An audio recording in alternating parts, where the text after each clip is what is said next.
kuminsan yung utak natin tahanan ng napakaraming impakto. Nginangat-ngat yung utak mo, tinatadyakan, kinukurot, sinasaksak. Ephesians 4:31.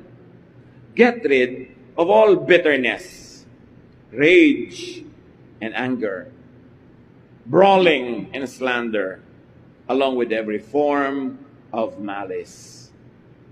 Sabi niya, paalisin nyo sa utak nyo yung mga, kung ano-anong mga negative thoughts, galit, puot, yung pait ng buhay na ang tagal lang nangyari, ayaw pang limutin, inaalagaan mo pa yung thought ng pait na yon. Paninirang puri, pakikipag-away, malisya, alisin mo lahat yan. Dahil bago mo yan magamit na manakit ng iba, ikaw ang unang nasasaktan.